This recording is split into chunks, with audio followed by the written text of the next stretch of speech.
Olá, galera Isaac, vamos para mais um vídeo da nossa revisão de movimento circular uniforme. Vamos para a terceira questão. Pause o vídeo e leia a questão, tá?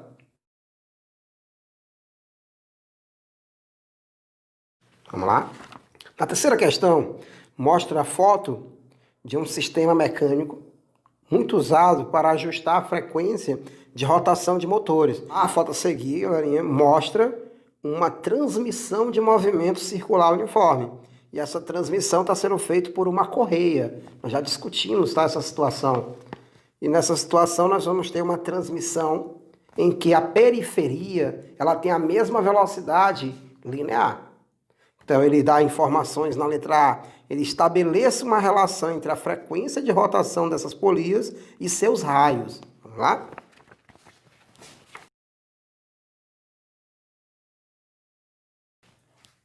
Prontinho? Sempre que vocês olharem uma transmissão desse tipo, primeira coisa que eu tenho que lembrar para fazer a relação aqui entre raio e frequência, tá? É eu lembrar da velocidade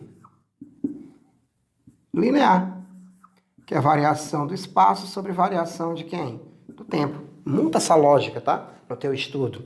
De que, professor? De que, como eu tô falando de um movimento circular, essa variação de espaço não é uma variação de espaço qualquer. Para uma volta completa,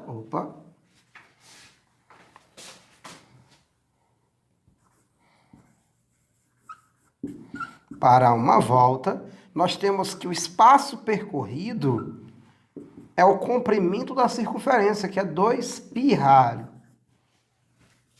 É 2π ralho. No caso, 2πr, né? E a variação de tempo não é um tempo qualquer. A variação de tempo será o período. Em uma volta, o tempo passa a ser chamado de período. Assim, você vai ter que no espaço percorrido, que é 2πr, e embaixo o período. O tempo é o período para uma volta. Professor, mas ele quer em relação à frequência. E eu sei que o período é o inverso da frequência. Significa o quê, professor? Que se o período está embaixo, a frequência vai ficar em cima.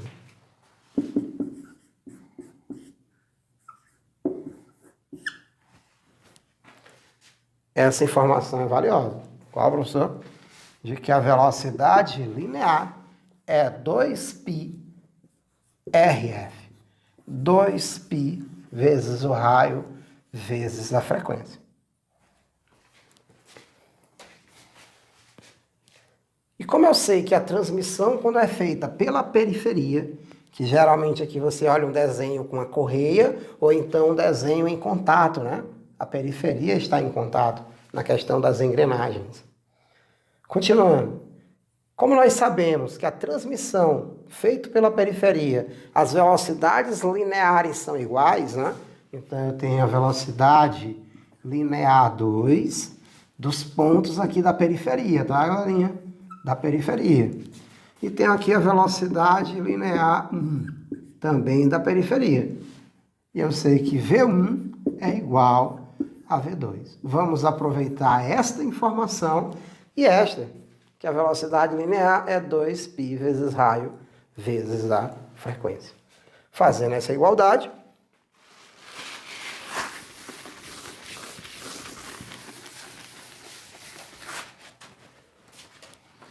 V1, 2π RF, só que é R1, F1.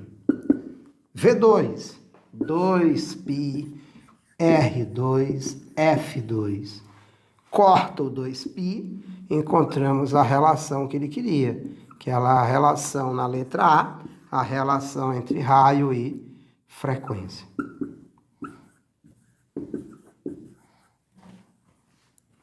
Se o produto é constante, significa que essas grandezas são inversamente proporcionais.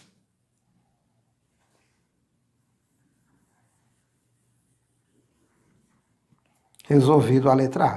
O que ele pede na letra B, professor? Se a polia menor tem raio 10 e a frequência 2.400, qual deve ser o raio da polia maior para que a sua frequência seja 600? Vou encontrar usando essa relação da letra A. Letra B, vamos lá.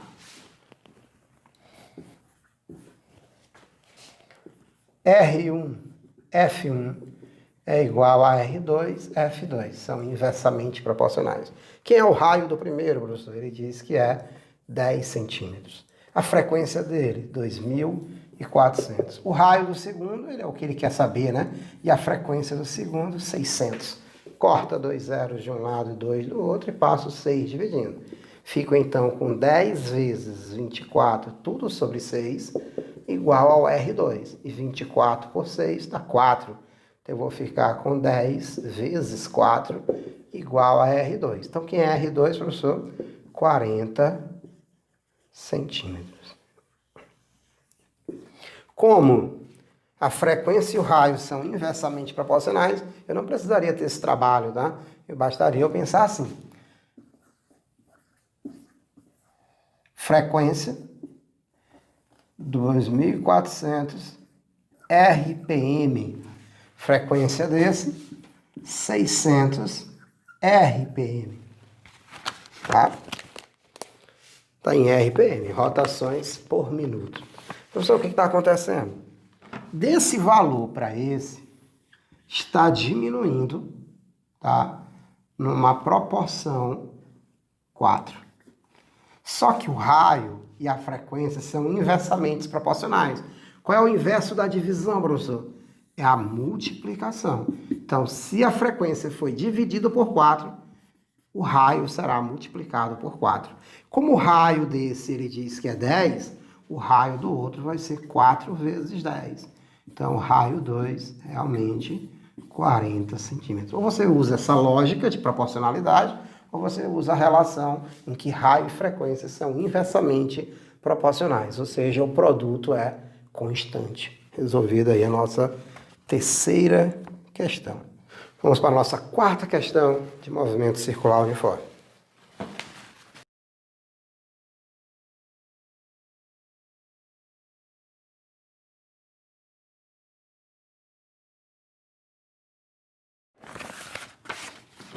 Pronto.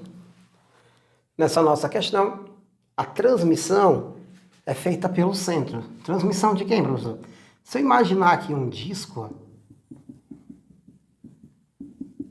esse disco está girando e esse disco também, só com um eixo comum. Essa transmissão é chamada de transmissão coaxial. É aquela transmissão que é feita através do mesmo eixo. Com isso, o período é o mesmo, eles demoram o mesmo tempo para completar uma volta. A frequência também é a mesma. Se esse aqui dá 10 voltas por segundo, esse ali também dá 10 voltas por segundo. A velocidade angular é a mesma. Se esse aqui formar 90 graus, esse aqui também vai formar 90 graus. Então coincide a velocidade angular, a frequência, o período. Fica mais fácil de resolver. E ele diz que a distância desses dois pontos é de 20 centímetros. Então essa distância que eu não sei, vou chamar de x. E a transmissão que é feita pelo centro, a transmissão coaxial, as velocidades angulares é que são iguais. Então eu vou dizer que a velocidade angular x é igual à velocidade angular y. Se for transmissão por correia ou contato, você iguala as velocidades lineares. Se for transmissão pelo centro, você iguala as velocidades angulares.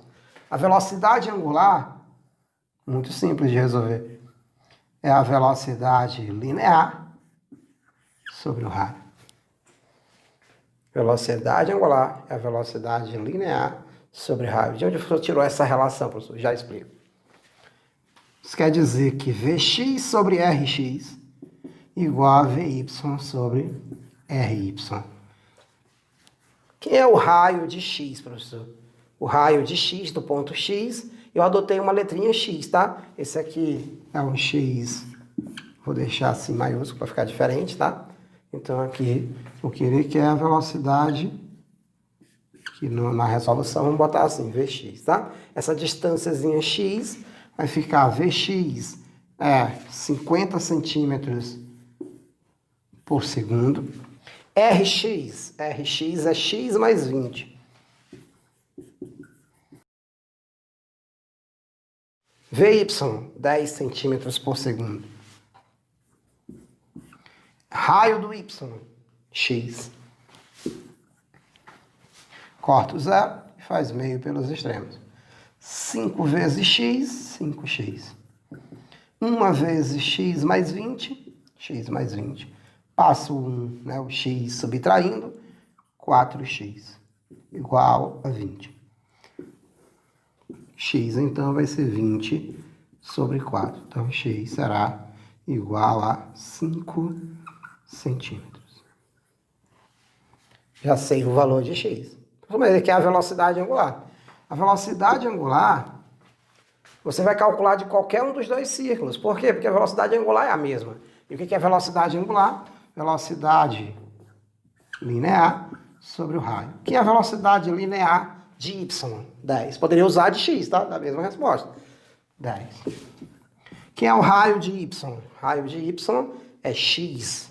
E o x nós encontramos que é 5. Então vai dar 2 radianos por segundo. Essa é a velocidade angular desse disco. Tá bom? Só de onde veio essa história aí que velocidade angular é a velocidade linear sobre o raio? Simples. Vamos aplicar esse raciocínio aqui. Quem não enxergou.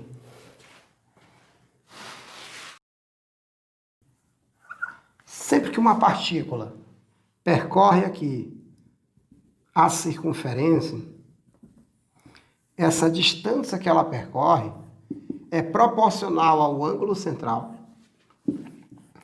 e é proporcional ao raio, ou seja, é proporcional ao produto dos dois. Se eu trago uma linguagem de ΔS, que é a variação de espaço, a distância que você percorre sobre uma curva, é sempre o ângulo central vezes o raio. Se eu sei que velocidade linear é espaço sobre o tempo, e o espaço que eu percorro numa curva é alfa vezes r, eu vou ter essa informação de ângulo sobre o tempo. E a taxa de variação temporal do ângulo da abertura é a velocidade angular. Então fica que velocidade linear é a velocidade angular vezes o raio. Eu só incluí a grandeza tempo aqui nessa equação. Divide pelo tempo no primeiro membro e pelo tempo no segundo membro. Vai dar essa equação. Que se você isolar a velocidade angular, o raio passa dividindo. Vai ficar a velocidade linear sobre o raio. Prontinho? Vamos para a quinta e última questão.